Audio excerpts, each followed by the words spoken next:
अस्सलाम वालेकुम नाज़रीन, MR न्यूज़ स्टूडियो से मैं हूं कंदा तनवीर। अब तक की ताज़ा तरीन हेडलाइंस। इमरान खान ने कहा है कि जब तक इंतखाबात नहीं होंगे मैं सड़कों पर निकलता रहूँगा। चेयरमैन तहरीक इंसाफ इमरान खान ने पेशावर में जलसे से खिताब करते हुए कहा कि आज कौम मेरे साथ खड़ी है, इस पर अल्लाह का शुक्र अदा करता हूँ। उन्होंने कहा कि मुझे निकालने की खुशी भारत और इसराइल में मनाई गई। मैंने पहले ही कह दिया था हुकूमत से बाहर ज़्यादा ख़तरनाक हो जाऊंगा। शेख रशीद ने कहा कि पूरी पाकिस्तानी कौम इमरान खान के साथ है। साबिक वज़ीर दाखिला शेख रशीद ने पेशावर में जलसे से खिताब करते हुए कहा कि दुनिया में जो इमरान खान जैसा मकबूल होता है इसे ख़त्म कर दिया जाता है। उन्होंने कहा कि बूट पॉलिश करने वाले वापस आ गए हैं। ये साजिश ऐसे तैयार नहीं हुई, इसको बनाने में 6 माह लगे हैं। परवेज़ खट्टर ने कहा कि मुखालफिन को कहता हूँ अब घबराना नहीं है। रहनुमा PTI परवेज़ खट्टर ने पेशावर में जलसे से खिताब करते हुए कहा कि इमरान खान को पेशावर आमद पर खुशामदीद कहते हैं।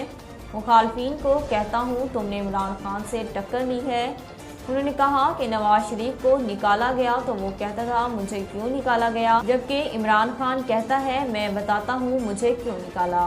शाह महमूद कुरैशी ने कहा कि खत जाली है तो आओ एक कमीशन बना देते हैं। पाकिस्तान तहरीक इंसाफ के रहनुमा शाह महमूद कुरैशी ने पेशावर में जलसे से खिताब करते हुए कहा कि हमारे 20 लोगों ने अपने ज़मीन को बेच दी, जबकि 3.5 साल MQM ने PP की मुखालफत की और अब उनके साथ मिल गए।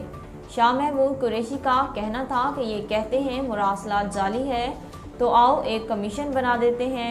कमीशन बनाने के बाद दूध का दूध और पानी का पानी हो जाएगा। वज़ीर आला खैबर पख्तूनख्वा ने कहा है कि इमरान खान हमारा वज़ीर आज़म है और रहेगा। वज़ीर आला खैबर पख्तूनख्वा महमूद खान ने पेशावर में जलसे से खिताब करते हुए कहा कि पेशावर आमद पर इमरान खान और दीगर कायदीन को खुशामदीद कहता हूँ। आपने साबित कर दिया पेशावर और KP इमरान खान का था और रहेगा। उन्होंने कहा कि इमरान खान ने हुकूमत गंवा दी लेकिन कौमी खुद मुख्तारी पर समझौता नहीं किया। नाज़रीन अब तक के लिए इतना ही। मज़ीद खबरों और अपडेट के लिए देखते रहिए MR न्यूज़।